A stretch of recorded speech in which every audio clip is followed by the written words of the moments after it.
everybody, Mirrorcard Neko here, and today's video is going to be kind of a different video than what I'm used to making on this channel.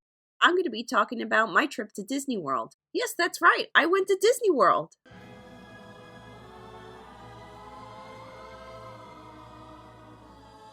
So this video is going to kind of go in a different format than what I'm used to. I don't particularly have like this scripted out or anything. I'm just going to talk about how my day at each park went, the rides I went on, what's not built yet, what they're currently building, what's there, what isn't there anymore, what I wish was still there, and vice versa and stuff like that.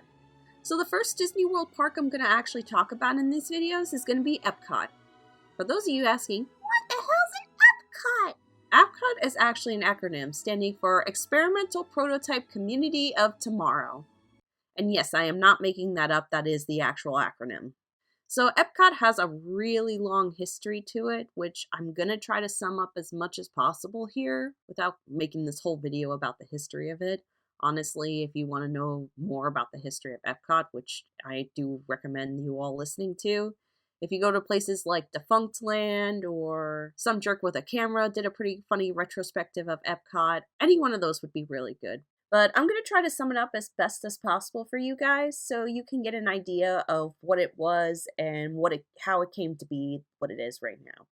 Epcot was supposed to be Walt's last dream, so it was conceived in the last couple of years of his life and was to be a city of the future of sorts, where people who are inventors and other people could come meet up and live and show off their inventions and show off new technologies and like the advancement of housing and stuff like that. But Walt passed away before his city of the future could ever be built. So instead of building his city of the future, the Disney company decided that it would be best just to make another theme park. So originally the park had a more educational basis, like how energy works, how communication works and such. As a future day Epcot, they're not really trying to lean into that educational value anymore. Like, you could still see traces of it here and there, but they've mostly abandoned the educational aspect, and they're more focused on, like, thrill rides and popular IPs and stuff like that. But enough with the history lesson. Now I'm going to talk about how my day at Epcot went, what rides I went on, what I would recommend you go on, and how to plan your day if you're thinking about making the trip to Epcot yourself. And just as a side note, I actually didn't go to these Disney parks all by myself. I actually went with fellow YouTuber Noah Shadow.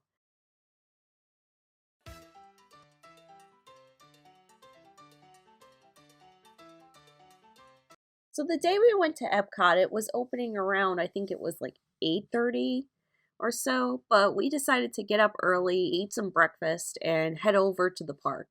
So when the park opened for the day, the first ride we went on was Guardians of the Galaxy Cosmic Rewind. Before going to Epcot, I knew that me and Noah were going to want to ride Guardians of the Galaxy because, one, we really like the Marvel films, and two, it was at the time of recording this at least, it was the newest ride at the park. But what I didn't realize was the ride was virtual queue only. So instead of standing by and getting in line and waiting for your turn to get on a ride, you had to pick a slot through the app at a time that you could go on the ride, and they put you in a group and they say, okay, return at this time. It's not Fast Pass where you get to purchase it at the time you would want. It's basically you have to take what you're first offered. And unfortunately, all the times were booked up until 1 o'clock for that time. So we could not get on the ride sooner unless we purchased a Lightning Lane pass. Well, 2 since there's 2 of us. And which we did try to do because we figured that by the time 1 o'clock hit, we'd probably be halfway up the World Showcase, and to go from all the way over there to all the way back down there was going to be really complicated. So we buckled up and tried to buy the Fast Pass, but that didn't really work out well. No matter how many times we inputted the information, it wasn't working. So I just approached a cast member and told them the situation and asked them if there was anything I was actually doing wrong. And they looked at it, and apparently they just said that the thing was not working for us for some reason. The guy that was helping us was really cool about it. He just let us on the ride. He just said, I saw that you tried to purchase it and you couldn't do it, so, it's not your fault. Go ahead and enjoy the ride. And that was really cool of him. And I even feel really bad that I never got his name, nor I should have probably purchased him something small from the gift shop as a thank you. I feel really bad about that, and I hope if you are somehow watching this, sir, thank you so much. It was so nice of you to just let us on the ride and saved us, I think it was $15 each to get the lightning lane just to get on the ride right away. So that dude was awesome. So we got on the ride and like right away, if I can somehow show the video of me recording around the queue without getting in trouble with Disney or YouTube copyright, I'll put it right here. I was actually surprised that they weren't queuing for this ride like they do all their other rides, because they had a pretty big queuing section for people to just walk around and look at things and wait and watch little video pop-ups and stuff. So I'm just kind of surprised. And again, this was like the only ride in the park that had virtual queuing, which I was just kind of surprised by it. So the only speculation I have on why they did that is because, well, it was the newest ride in the park. So I guess they wanted to try to crowd control from making the line like an hour or 2 hours out long, which I do get that in regards. But we were only going to Epcot one day, so we knew we had to get on this ride sooner rather than later. I don't like fighting with crowds to get on lines if I can help it. So you're probably asking, how was the ride itself? It would have been awesome if I was actually a fan of roller coasters. Honestly, I did not know this was gonna be a roller coaster. I'm fine on smaller roller coasters, like I went on Slinky Dog's Dash in Hollywood Studios, that was fine. I went on Seven Dwarfs Mine Train in Magic Kingdom, and that one was fine. But like when you got roller coasters that like the seats can turn around, you go backwards, you can't see where you're going, I'm kind of nervous to ride on rides like that. So when I saw it was a roller coaster, I was like, oh gosh, what am I getting myself into? Thankfully, there wasn't any high drops or anything that intense. The seats did move and like you did go backwards. But honestly, again, if I was a roller coaster fan and a thrill-seeking fan, I would have really loved the ride. I liked the song choice that they had. Honestly, because I was so nervous throughout the whole ride, I really couldn't follow the plot at all. I was just holding on for dear life as I was riding it, and I feel bad saying that because I think the ride deserved, at least from me speaking about it, the ride deserves. At least from me speaking on it, I think the ride deserves better than just my description of it. It was a lot of fun. It was a fun ride, but it was kind of scary for my taste, just because of me not being a fan of those types of roller coasters. But honestly, if you do like those types of rides, then you should definitely get on Cosmic Rewind if you're there at Epcot. I think it's a good ride. And they also have right next to it, I'm not sure if you can see it on the map right here, but it's a little gift shop that they had, Treasures of Xandar. So Treasures of Xandar had some really cool items in there. If I still have that picture, you can see right here, you too can own the Tesseract for $100. And also they sold the other stones there. They had some stuff referencing the ride. It's cool that they also had Thanos' gauntlet and Iron Man's gauntlet to hold the Infinity Stones. They made it so that the hands, you can move around your fingers in there, but I don't know if you could do an actual snap-in. Thank God. That would be something too powerful for anyone to have in their hands. You mean like me? Yes, you are not to be trusted with that kind of power. Oh, why not? Come on, Neko. I can handle responsibility. I'm sure you could, but not this type of responsibility. I already know what you'll do with it. Neko, you're so mean. I remember when you used to be nicer. You didn't make me pay rent. You didn't sell me out to cops. We just sat and watched anime together and were really happy. Yeah, but I found out about all that bad stuff you had done in the past, so quite frankly, you do need to chill out and maybe learn some humbleness for yourself. You meanie. Anyways, so the next ride we headed up to was Test Track. We kind of skipped over Mission Space because the ride is really, really intense unless you go on the less intense version, and I was kind of not ready to try out the intense version, and Noah didn't seem really interested in going on, so we just kind of just skipped that one by and just headed right over to Test Track, which Test Track is a lot different from when it first opened. There's a more futuristic look to it. It's sponsored now by Chevrolet. I don't know if they were the old sponsor or not, but it definitely was an upgrade to Test Track. Test Track was more focused originally on how the productions of cars work and like what the various things they tested out to make cars safe and all that, the educational spiel Epcot used to have. But with this new Test Track, they set you in a room, your party and group can design a car. And then once you design a car, you can get on the ride and test out how your car would function against other cars people made. And I'll admit, the car me and old Noah made wasn't that great.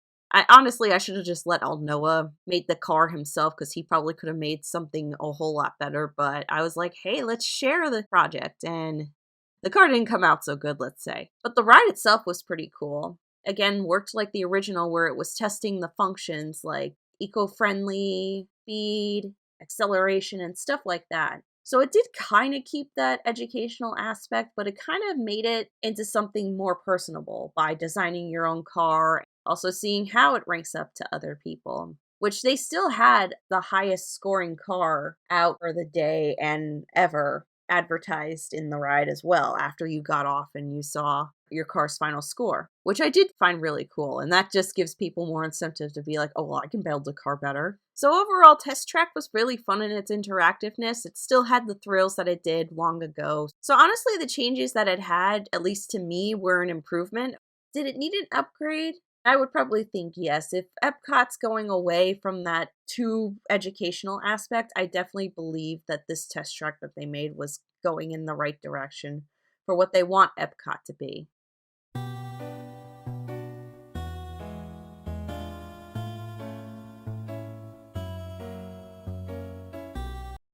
Oh, something else I forgot to mention was that Epcot was doing its International Food and Wine Festival at the time we visited the park. What is the Food and Wine Festival, you may ask?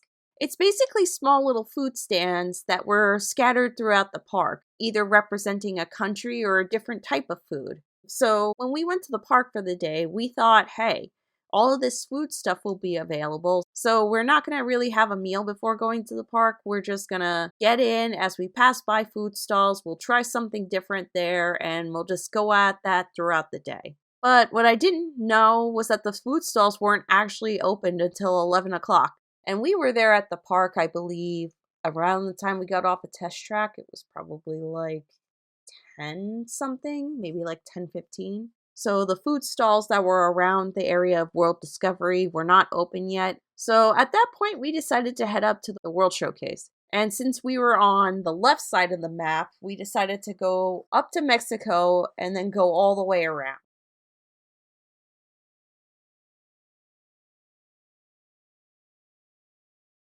So me and old Noah, we stopped at Mexico and had a quick snack. While the food and wine festival stalls were not open, their usual theme park restaurants were.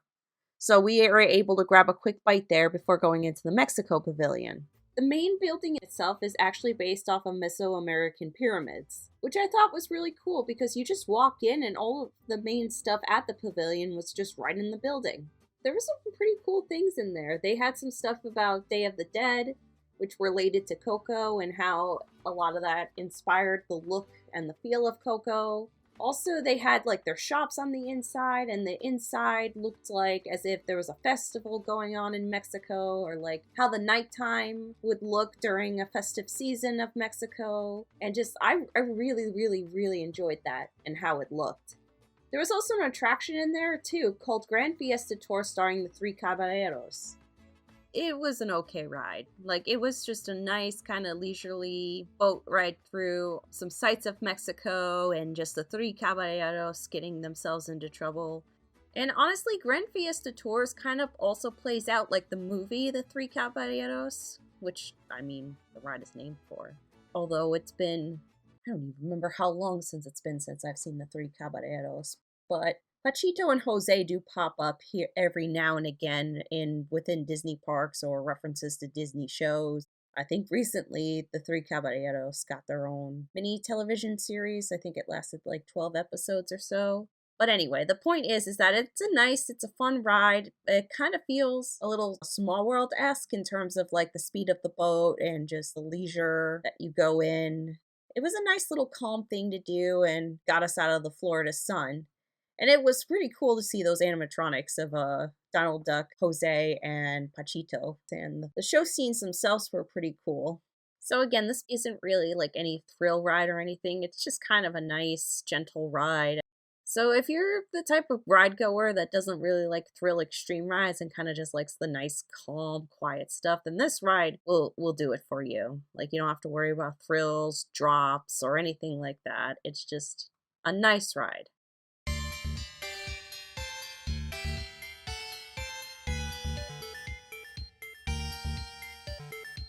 Up next for us was the Norway Pavilion, where we grabbed a quick little dessert to eat at one of the local shops, not at one of the Food and Wine Festival stands, but one of the actual restaurants located within Norway, which I believe was like a small little bakery. Because again, we were using Epcot as a way to just snack all day instead of getting like a really big meal. We would just eat a bunch of little meals throughout the day. And then afterwards, I was like, okay, time to get on Frozen Ever After. And old Noah said, Oh, hell no! why are you talking for old Noah? Because to add some more personality to your video. Yeah, but he doesn't sound like you at all. So it's just fun. Fun for you or fun for the audience? Come on, you barely use me anymore. I gotta fit in somewhere. I gotta do something. Anyway, I'll admit, I do think Frozen is still an overrated movie. I mean, there are things about it that are good, but I don't think it deserves like the massively huge praise that it does get. But I wanted to go on the ride because I had originally ridden the ride when it was still called Maelstrom. So I kind of wanted to go on just to compare like what the ride is now to what it used to be, things of its state and what changed and such. But I'll know I wasn't having it. He didn't want to go on. It was about, I think by the time we got to the Norway Pavilion, it was about I think like an hour, maybe an hour and 15-minute wait, where most of it was waiting outside and he just was not in the mood for it. Plus, he's not a Frozen fan either. So while that ride was a no-go, we did take a look at the gift shops and stuff that they had in Norway. And aside from some Viking stuff, like some like play pretend Viking stuff that they had around, within the gift shop itself, I think there were some references to what Maelstrom was. But inside the shop itself, there was a lot of Frozen merchandise. Costumes for little girls, toys, memorabilia, shirts, anything you can imagine that you could slap Frozen on, Frozen was pretty much on. And while there were still some references to Maelstrom and like some references to Norway mythology around the pavilion, the truth is I know most people go to the Norway pavilion to go on the Frozen ride, meet Elsa and Anna, and just to experience and gift shop for Frozen merchandise. Although, now I'm not sure if this would happen, but it would probably be really cool and really fitting if we did get a Thor ride in the Norway pavilion. I mean, come on, Disney. Just a suggestion. Maybe? Please?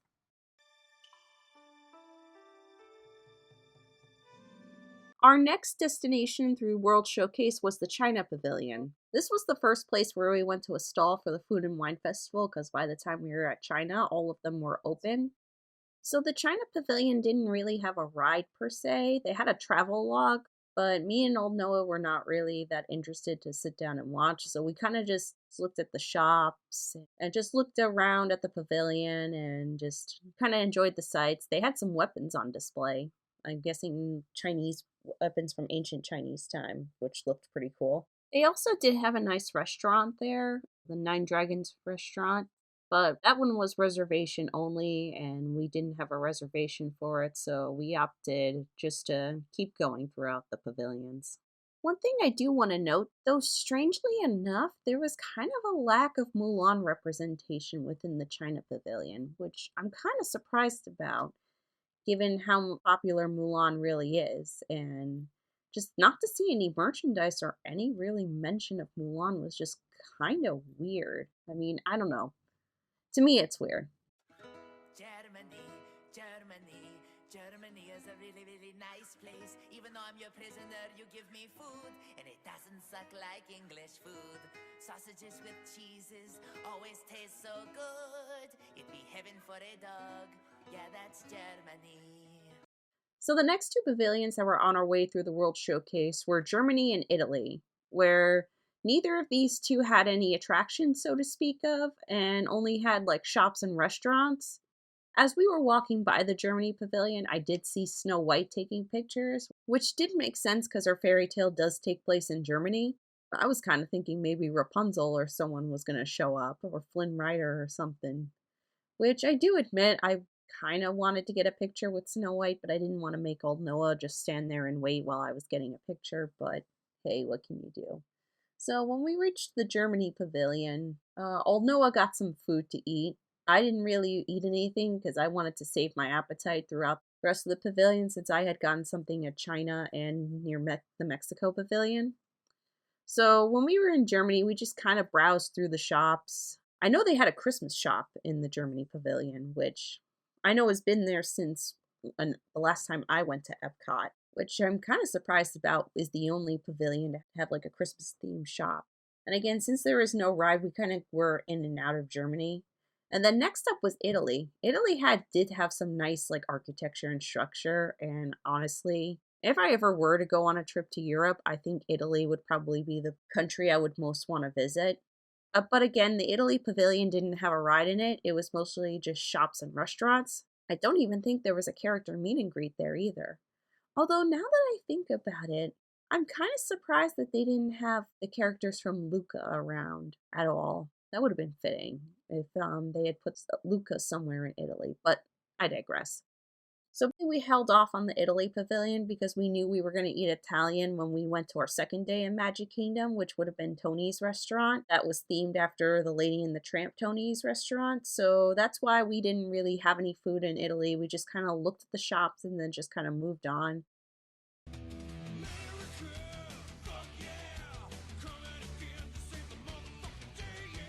And of course, smack dab in the middle of World Showcase, which is probably the biggest looking pavilion currently and the most lavish one, is the American Adventure. Because why not have your own country represented as the biggest and most prominent one within your World Showcase? When humans hear the word hospitality, they all think about me because I know how to have a good time. There was an attraction in America, which I kind of feel bad that we missed out on this one, the American Adventure, which I believe is an animatronic show just showing all the past figures of America. I do feel like I kind of missed out on not going to this one. I kind of just forgot about it as we were walking by. We didn't really stop for food or look in much in the shops because, I mean, it's American food. We can get that at any point.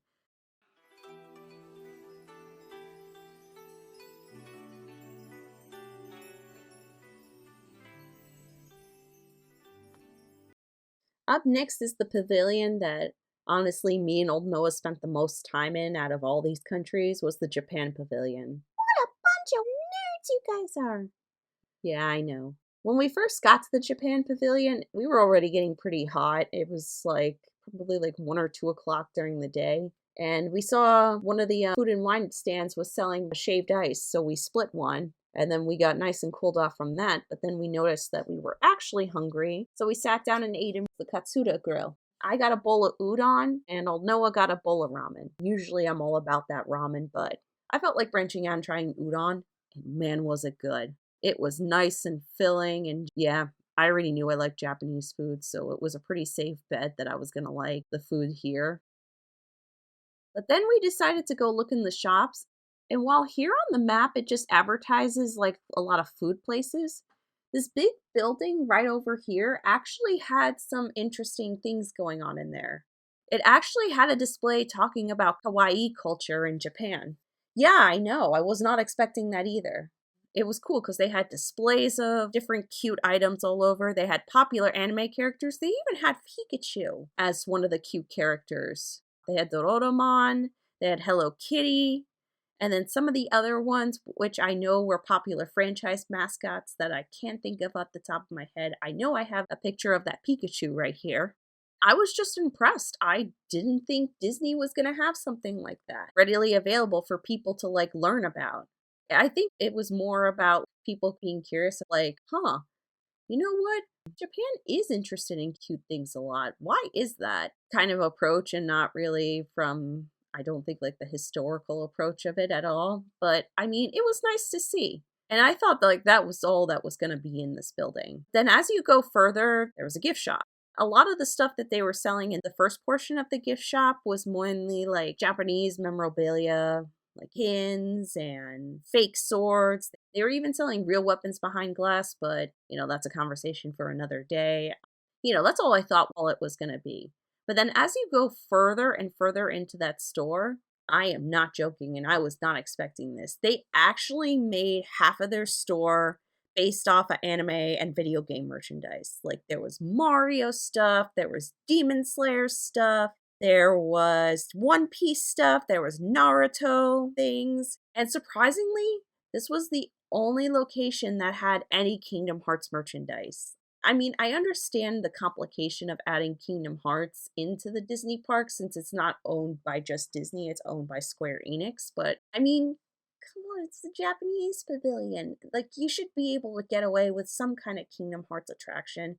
But again, I digress. So it was just really cool. I was not expecting them to like fully embrace the fact that, hey, anime is part of American pop culture now, so we should have our pavilion have some of this stuff in it. And it was like decent stuff. I mean, some of it was stuff that you could see at a convention at any point, but it was all like well-made stuff, not like secondhand knockoff type things. When I say that they had a good selection of stuff, they really, really did. I was not expecting it at all, and it was fun. It was kind of like walking through the dealer's room at an anime convention, because I admit I haven't done one of those in, I don't think since like 2017, 2018 maybe? So it's been a couple years, so I got some enjoyment out of it. Although I didn't buy anything, because I admit the pricing for the stuff was a little high. I mean, it's Disney. You got to expect that. When you go to Disney, you're going to be spending more. But when I could probably get this cheaper going to just an anime convention myself. I did buy a gift for my nephew, but I didn't buy it for me. Honestly, though, if they had a really, really, really, really pretty looking kimono, I probably would have bought it. Because unfortunately, at the time of recording this, real life travel to Japan is not within the cards, because right now when people are visiting the country, the people of Japan want anyone that's going within their country that doesn't live within their country to stay in tour groups and not really let foreigners free explore, which is kind of sad because Japan is the country I want to visit most in real life, but it was really nice to get this small taste because honestly, Disney did do a good job making it feel like Japan. Well, Disney's version of Japan, but it was still nice to look at. The architecture was really pretty. I appreciated the references to anime and the discussions of kawaii culture, and I just was not expecting that, and it was a lot of fun just to go through and see all that. Honestly, it was a blast. Although, surprisingly enough, again, no ride in the Japan pavilion. I think back long ago they were planning to make a animatronic show or something for it. I'll have to fact check myself later on this, but it never came to be. So I think the only thing they really could do in terms of a Japanese ride, I mean, they could do something like with Raya and the Last Dragon, but I don't think that movie was really that big to get something like that. I don't know. I'm just spitballing here. I mean, we'll never see like actual anime characters or anime rides within the Disney parks, but it was just really cool to see. And I'm really, really happy that at least within the World Showcase Japan Pavilion, they at least acknowledged that anime is a thing and it's something that's a popular thing now. And it's just nice to have that recognition.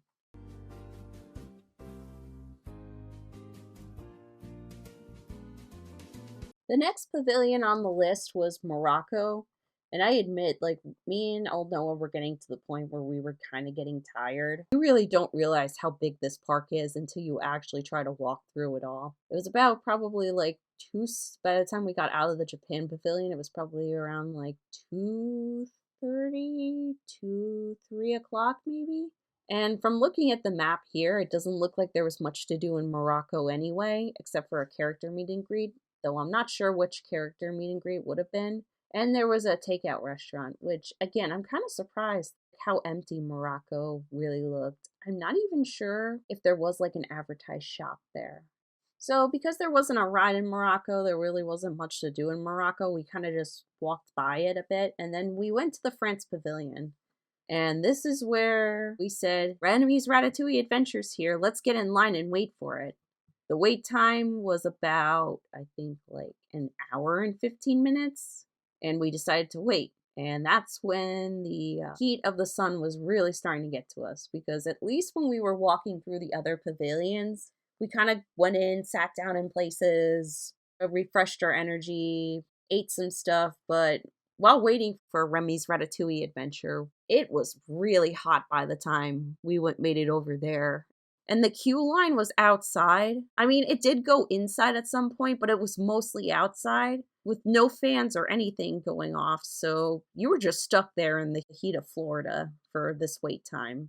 And it was slow moving. It wasn't like all the other rides where it inched a little bit, like every 30 seconds or so. No, like there were times where we just stood there for like a solid minute or two before they had us move forward. And I think because this was the other new ride in Epcot, not as new as Guardians of the Galaxy Cosmic Rewind, but I think it was just a few months before Cosmic Rewind came out, everyone wanted to get on this ride. And a lot of people had Lightning Lane for this ride. So I don't know if I explained Lightning Lane to you guys, but basically Lightning Lane is kind of how the old Fast Pass used to work, except you can kind of select what time you get on the ride if the time is available. So I'm guessing a lot of people planned out their day to hit the France Pavilion about the time we just happened to be around the area. And then when you have that Lightning Lane pass, you get into a separate line within the ride that takes you through a separate queue. From there, you reach a point in the line where it intersects between the people that are on standby and the people that have Lightning Lane. And I think it's about like every 10 or 15 Lightning Lane people, they let about 5 or 10 standby people in. The wait for the Ratatouille ride amounted to so many people having Lightning Lane passes around this time of day that we decided to go. So by the time we got on the ride, my feet were killing me. I didn't feel it. I mean, I felt it a bit at the Japan Pavilion, but I was having so much fun there that it didn't really bother me. But by the time I reached France and we were waiting for Ratatouille, my feet hurt so bad. And I couldn't even like sit down for a minute or two because anytime I got comfortable, the line would move and you gotta move with the line or else people try to cut in front of you. So it was an experience. At some point we got inside and then the queue was still really long. I mean, thank God for the air conditioning, and there were some cool visual things going on. Like one of the sceneries within the queue was this rooftop view of Gusteau's. Gustave himself on the sign would talk to people every now and again. And then as you went through the queue, there was some cute visualization stuff for how to, like, you know, ride safety and such, and some cute art from Ratatouille. So Remy's Ratatouille Adventure is one of the only rides that we went on that didn't replace anything. It was actually constructed brand new, and before Remy's Ratatouille Adventure, there was no rides in the France Pavilion. I think there was maybe a Beauty and the Beast show, but there wasn't a ride, which is why, again, I guess people planned out their day the way that they did for the France Pavilion. So by the time we got on the France Pavilion ride, again, we were both getting so tired that we kind of just kept going, chucking through the rest of the countries. So looking back on it, I am really sad at myself for not looking in the shops and especially not going to the pastry restaurant. Well, the pastry eatery that they had, because I know French desserts are really good, and I'm a dessert person. In hindsight, I look back on it and I'm kind of salty. I just didn't say, hey, I want to get some dessert. Just take me over there. I know I'm tired, but I want to go. I mean, there's not much I can do, but definitely next time I go back, I'm definitely 100% getting myself some pastries, a lot of desserts while I'm in the France Pavilion. I'm not missing out again.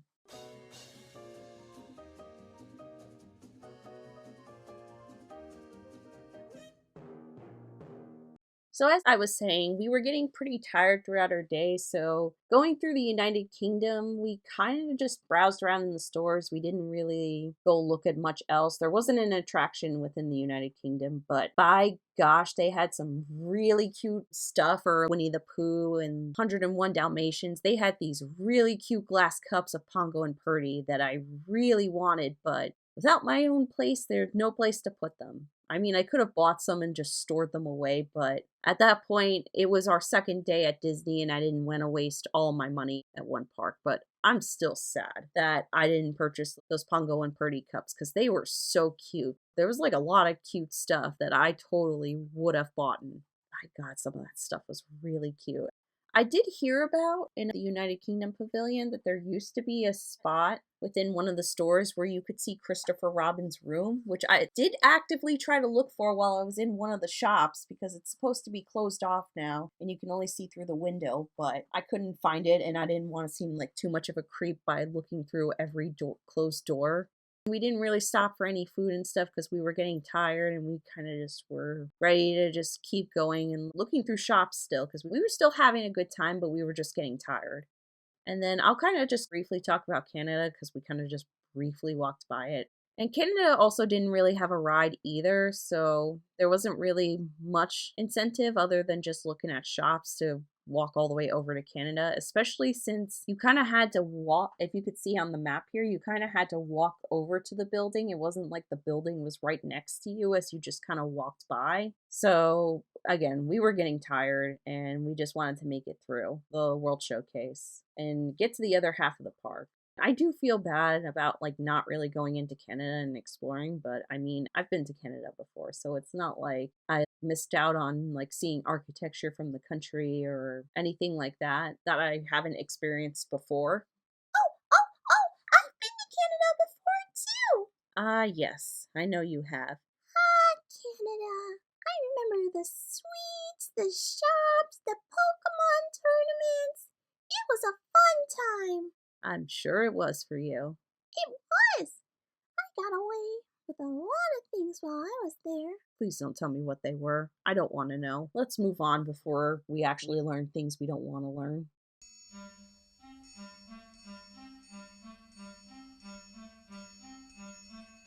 By the time we finally made it all the way around Showcase and reached, I would say, about here on the map, it was like 5 o'clock, 5:30, which there was still a whole other side of the park we still hadn't seen yet, which was World of Nature and World Celebration. But honestly, we were so tired, and there was a stand for wings that Noah really wanted to eat at before we left, just because that was the one stand for the Food and Wine Festival he was looking forward to the most. And it was all the way over here.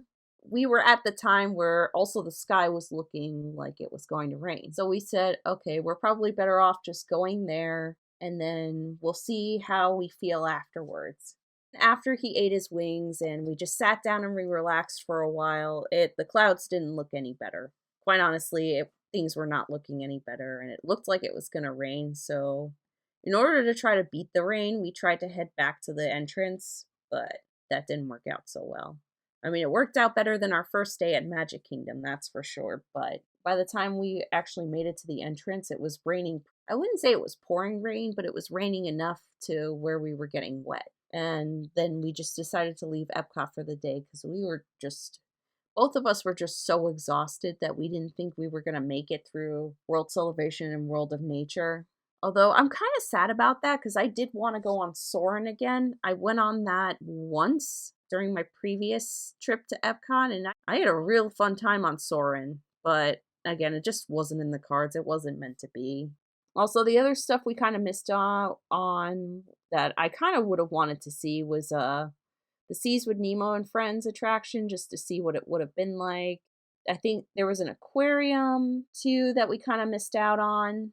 I just kind of realized that we didn't get to do Spaceship Earth, which we did have the time to do so, and we could have just tried to stall out the rain and just wait and get on Spaceship Earth just to enjoy the ride for a bit, but hindsight is 2020. But the other pavilion we kind of just skipped over was the Imagination Pavilion, which it ain't so imaginary anymore, let's just say that. It's way off from what it used to be, and the ride Journey into Your Imagination with Figment, I would have taken old Noah on just to kind of see how bad it was, but we were at the point where we were so tired. It was probably like about 5:30, 6 o'clock. It was starting to rain. We didn't know how long it was going to rain for. We didn't know how badly it was going to pour. And after our first day at Magic Kingdom, where we got completely drenched in rain, we kind of didn't want to go through the same thing again. So we kind of called it a day right after all that and went back to our hotel and just kind of relaxed.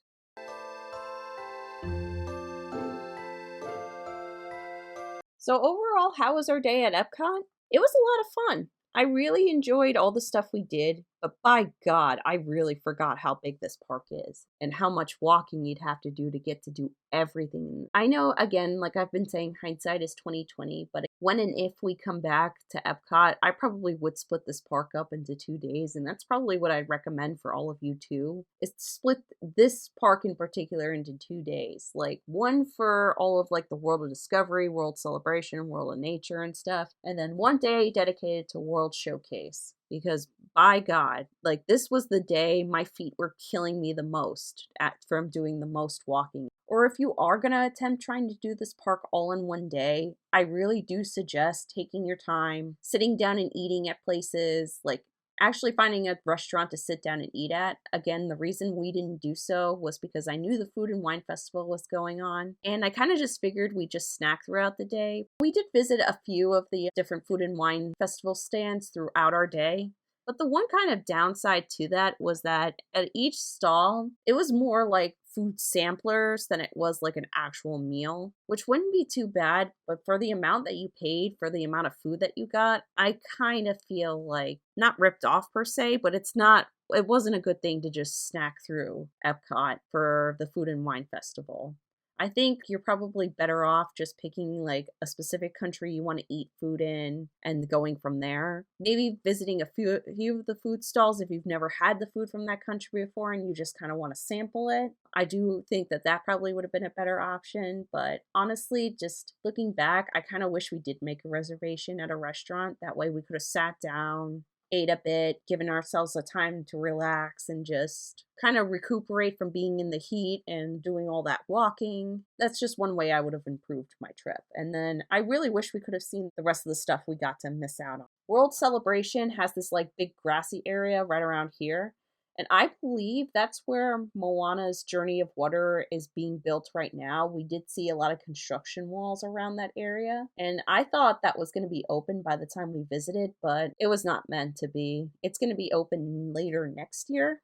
So it'll be probably a while before I can even see what that looks like. Again, I wish we had time for Soarin'. I wish we had a few more chances to go to that aquarium and take a look at some of the stores and stuff. But again, I think we just tried to do too much in one day at this park, and this park was not meant to be all done in one day. I'm warning you guys now. You really have to plan your day out as best as possible to really get the most out of your day at this park. Or at least split this park up into 2 days. I think that would be the best option for anyone looking to plan a trip to Disney World and to visit Epcot.